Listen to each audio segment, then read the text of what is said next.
Jadi seterusnya untuk sesi tadabbur, insya-Allah saya akan kongsikan sedikit sebanyaklah cerita-cerita ataupun input-input yang ada pada ayat yang ketiga ini, insya-Allah. Jadi saya sharekan skrin.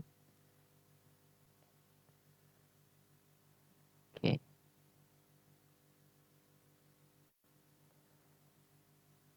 Oh, ayat yang ketiga. Silap ni. Okay. Ready ya? Ready? InsyaAllah.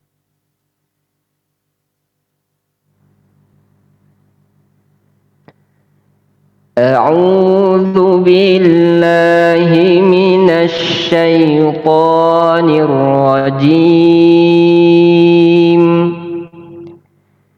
الذي خلق سبع سماوات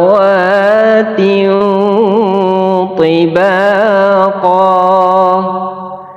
ما ترى في خلق الرحمن من تفاوت فارجع البصر هل ترى من فطور. Yang telah menciptakan 7 petala langit yang berlapis-lapis. Kamu sekali-kali tidak melihat pada ciptaan Tuhan yang Maha Pemurah sesuatu yang tidak seimbang. Maka lihatlah berulang-ulang. Adakah kamu melihat sebarang kecacatan? Kita tengok ayat yang ketiga ini dipanjang sikit lah. Apa yang Allah nak sampaikan kepada kita, Allah bagi tahu tentang ciptaan yang seterusnya. Pada ayat yang kedua, apa ciptaan dia? Ciptaan dia adalah kematian dan kehidupan. Apa tujuan kematian dan kehidupan?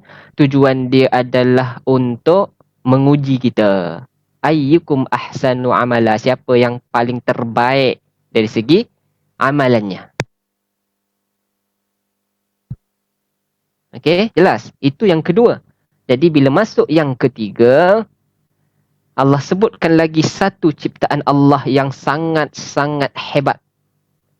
Bahkan ada dalil dalam Al-Quran yang kata ciptaan langit ni lagi hebat daripada ciptaan manusia. Begitu. Okey, tak apa. Kita tengok pada ayat yang ini ya, insya-Allah. Kita pecah-pecahkan sikit supaya lebih mudah kita nak berikan kefahaman. Okey, allazi khalaqa sab'a samawatin tibaqa. Yang telah menciptakan 7 petala langit yang berlapis-lapis. Kita tengok pada ayat ini ada perkataan tibaqa. Allazi yang khalaqa telah menciptakan sab'a samawati 7 petala langit tibaqa yang berlapis-lapis. Apa makna tibaqa yang berlapis-lapis ini? Jadi kita tengok mengikut tafsir At-Tabari. Mengikut tafsir At-Tabari menyebutkan maknanya ialah satu lapisan berada di atas satu lapisan yang lain. Lapisan pertama, lapisan kedua, lapisan ketiga, lapisan keempat, kelima, keenam, ketujuh. Kan ada 7 lapis. Dan kalau mengikut tafsiran, lapisan itu dia tidak bersambung. Maknanya lapisan pertama dengan lapisan kedua dia tak bersambung, dia terpisah. Maknanya ada jarak. Jarak di antara satu langit ke langit yang seterusnya. Dia ada jarak. Okey? Jadi makna dia apa? Tibaqa, satu lapisan di atas satu lapisan yang lain yang tidak bersambung. Maknanya di antara satu lapisan ke lapisan yang lain mempunyai ciptaan-ciptaannya yang lain. Begitu. Apakah ciptaan-ciptaannya pada langit, di antara langit-langit? Wallahu ta'ala a'lam. Allah sahaja yang maha mengetahui. Okey. Jadi kita nak tengok ada lagi dalil-dalil yang menjelaskan tentang perkara ini. Dalil-dalil menjelaskan tentang makna tibaqa. Jadi kita nak tahu apa hikmah dia. Allah kata Allah ciptakan 7 lapisan langit. Berlapis-lapis. Cantik pula tu. Apa hikmah Allah nak bagi tahu kat kita? Iaitu apa dia? Iaitu supaya kita tahu bahawa Allah yang maha berkuasa atas tiap-tiap sesuatu. Allah yang mencipta itu dengan sangat sempurna, tidak ada sebarang kecacatan sedikit pun. Kita tengok. Ini persoalan dia. Kan? Kenapa? Jadi jawapan dia ada pada ayat yang lain, iaitu di dalam surah Al-Mu'minun. Iaitu di dalam surah Al-Mu'minun ayat yang ke-12. Ini tersilap ni, tulis 17 ni. Ayat yang ke-12. Jadi kita boleh bukalah. Kalau ada Al-Quran, kita boleh buka surah Al-Mu'minun ke At-Talaq ni.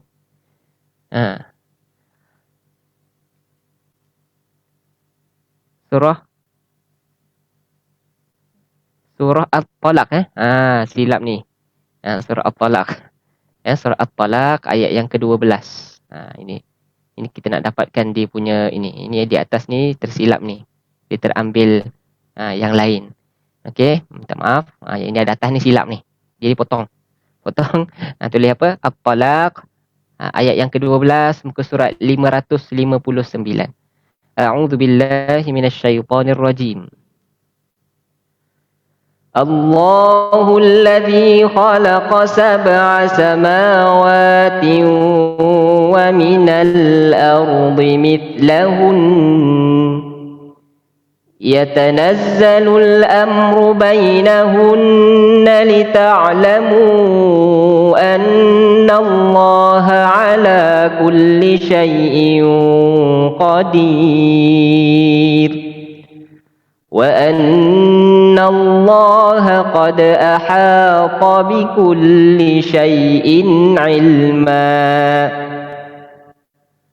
Allah yang menciptakan 7 langit dan seperti itu pula bumi. Perintah Allah berlaku padanya agar kamu mengetahui bahawasanya Allah Maha Kuasa atas segala sesuatu dan bahawasanya Allah ilmunya benar-benar meliputi segala sesuatu. Jadi apa yang Allah nak sebutkan ni? Apa Allah nak bagi jawapan pada kita ni? Apa hikmah dia? Allah ciptakan ini agar kita cari kat sini lah poin dia. Agar kamu mengetahui bahawasanya Allah Maha berkuasa. Tujuannya Allah bagi tahu penciptaan langit bukan 1 lapis, bukan 2 lapis, bukan 3 lapis, tapi ada 7 lapis. Plus dekat sini Allah jelaskan lagi, wa minal ardi mithlahun. Lapisan bumi pun ada 7 lapis. Kalau kita mengikut pada kajian sains, kata berapa lapis baru? Bumi 4 lapis. Tak jumpa lagi 3. Mana lagi 3? Belum mampu untuk dikaji. Nak kata betapa hebatnya ciptaan Allah. Apa tujuan dia Allah sebutkan ini? Tujuan dia adalah untuk beritahu bahawasanya Allah itu Maha berkuasa atas segala sesuatu. Allah Maha Kuasa, kita tak ada apa-apa pun. Kita tak mampu untuk mencapai kuasa seperti itu. Begitu. Jadi bila kita dah rasa kita tak mampu, jadi tak perlulah kita nak bongkak, nak sombong, nak bangga, nak rasa hebat. Kan? Sepatutnya tak boleh macam tu. Okey, baik. Kemudian, kita tengok seterusnya. Sambungan dia. Ma tara fi khalqir rahmani min tafawut. Kamu sekali-kali tidak melihat pada ciptaan Tuhan yang Maha Pemurah sesuatu yang tidak seimbang. Apa makna dia ni kat sini? Makna dia adalah kita tengok langit tu, nampak tak kekurangan dia? Nampak tak ketidakseimbangan dia? Nampak tak? Tak nampak. Okey, kita tengok dulu. Makna dulu. Ma, tidaklah. Ma ni tidak. Dia boleh jadi la, boleh jadi ma, tapi dia ada makna tersendiri. Ma macam ni, la macam ni. Tidak, dia ada makna dia. Kemudian, ma tara, tidaklah kamu melihat fi khalqir rahman, pada ciptaan yang Maha Pemurah ataupun yang maha yang sayang kepada kita.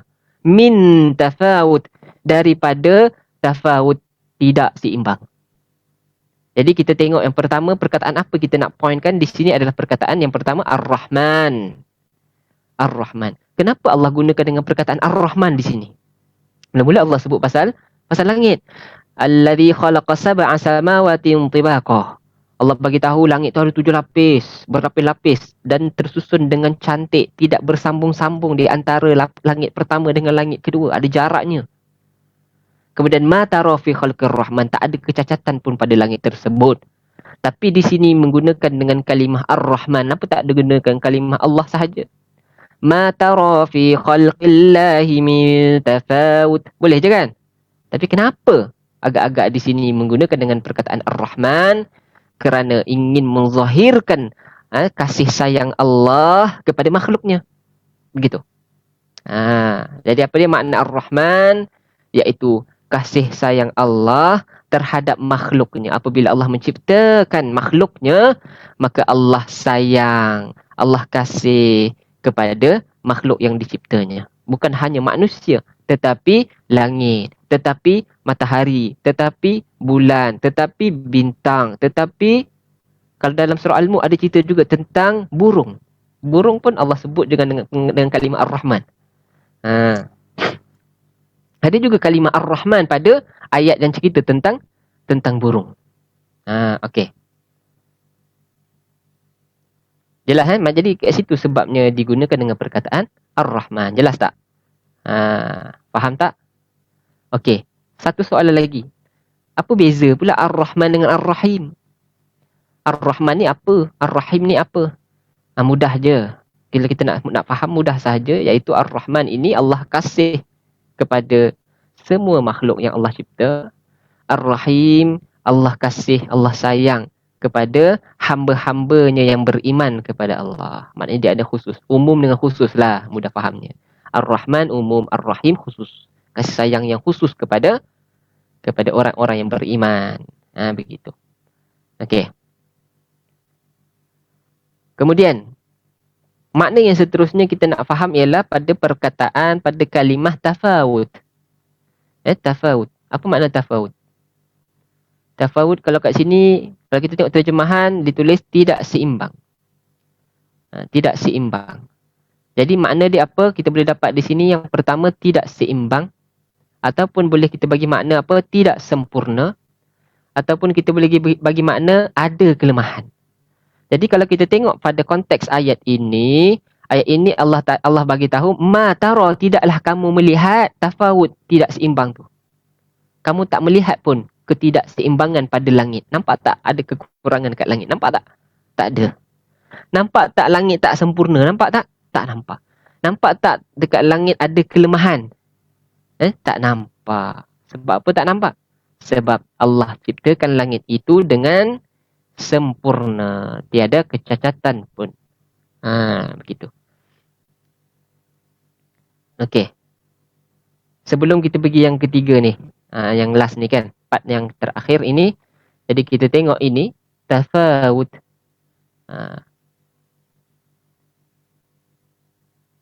Ibnu Abbas. Ibnu Abbas mengatakan bahawa makna tafawut itu adalah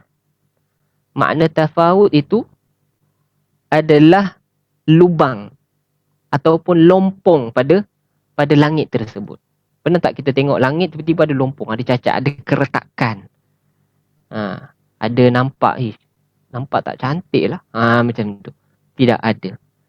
Itu sebab Allah suruh, Allah cabar kita untuk melihat kekurangan. Kalau kita tengok ayat yang keempat surah Al-Mulk, Allah suruh tengok lagi sekali.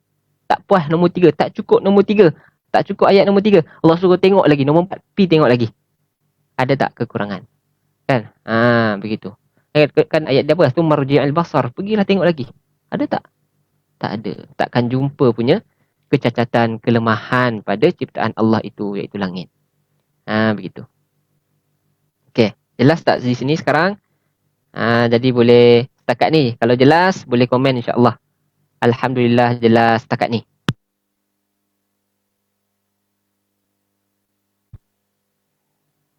Okey.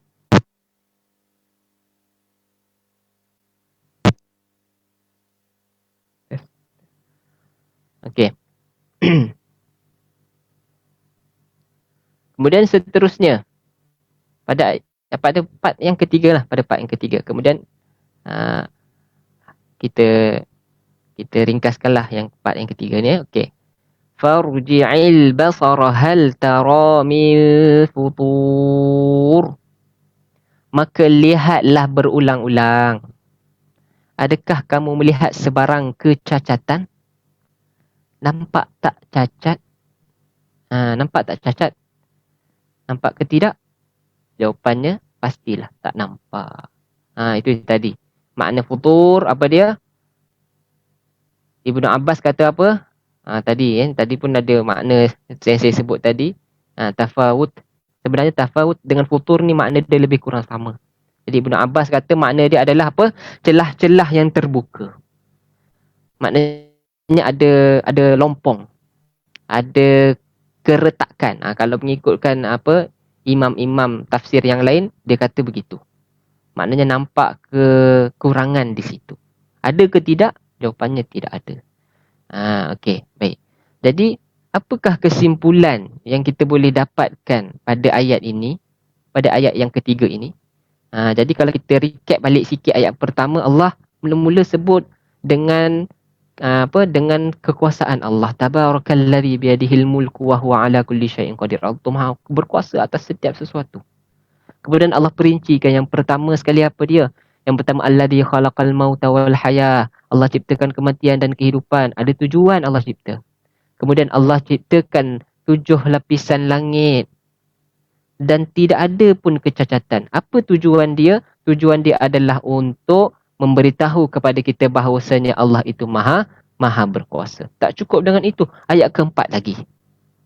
Dan ditambah lagi. Tujuan dia adalah untuk apa? Tujuan dia adalah untuk supaya kita berfikir dengan lebih mendalam. Bukan setakat fikir, bukan O je. Kita tak nak O. Kita nak A to Z, faham, jelas. Ini ambil tengah-tengah O je. Lepas tu dah tak faham. Kan? Dah tak faham. Jadi kita kena faham pada awal apa Allah sebut, apa Allah sebut, apa Allah sebut, apa Allah sebut sampai habis. Sempurna kefahaman kita tentang apa yang Allah ciptakan, apa yang Allah jadikan, apa yang Allah berikan kepada semua makhluk dia, termasuklah kita manusia. Kerana apa? Kerana manusia ini adalah makhluk Allah yang diuji di muka bumi ini. Kita ni adalah makhluk hamba yang diuji. Jadi bila dah tahu tu ujian, bila kita sebut sebagai ujian tu maknanya apa? Maknanya pertama kalau sebut ujian tu maknanya ada yang memerhatikan. Ada pemerhati ataupun pengawas, betul tak? Kalau ujian, kalau kita periksa ataupun ujian kat sekolah, ada pengawas kan? Ada pengawas peperiksaan. Pertama. Lepas tu yang kedua ada natijah dia, baik dan buruk. Kan? Jadi kita sebagai hamba kita akan terkenalah benda ni. Kalau kita ujian tu kita buat sungguh-sungguh, kemudian kita dapat markah ujian yang terbaik, dapatlah ganjaran yang terbaik. Begitu. Jadi insya-Allah mudah-mudahan pada ayat yang ketiga ni sedikit sebanyaklah, tak banyak pun, ambil sikit pun jadilah. Kan, supaya dapat manfaat, kita boleh tadabburkan, kita boleh fikirkan, kita boleh ajak ahli keluarga kita untuk jom tengok langit. Pagi-pagi ke kan, pukul 7 pagi atau pukul 6, 6.30 lepas subuh tu, jom kita keluar kejap, kita tengok langit. Bagaimana perubahan langit, perubahan warna langit. Perubahan warna langit. Warna langit daripada warna apa? Daripada gelap, kemudian keluarnya fajar shadiq warna putih, cahaya putih. Kemudian semakin lama semakin kekuning-kuningan, semakin oranye awan dia tu, langit dia tu, kemudian barulah terpancar cahaya matahari dengan jelas. Keluarlah, terbitlah matahari, masuklah waktu duha. Jadi bila kita melihat penciptaan Allah sebegitu, rasa takjub tak? Rasa, ya Allah, hebatnya. Hebatnya ciptaan Allah itu. Rasa ke tidak? Kalau tak rasa, Allah, kita kena bagi rasa lah. Kita kena mendalami lagi, menghayati lagi dengan lebih mendalam pada ayat-ayat yang Allah turunkan di dalam Al-Quran, khususnya di dalam surah Al-Mulk ini, insya-Allah. Jadi itu sahaja perkongsian saya pada malam ini. Mudah-mudahan dapatlah manfaat sedikit sebanyak. Jangan lupa untuk like dan share live ini. Walaupun live ini mungkin akan berakhir tak lama lagi, tapi dia akan berjalan, dia akan boleh memberi manfaat kepada orang lain juga. Tak kisahlah kalau dah tengok, nak tengok lagi berkali-kali pun. Sebab apa? Sebab dia boleh mendatangkan manfaat kepada kita semua, insya-Allah.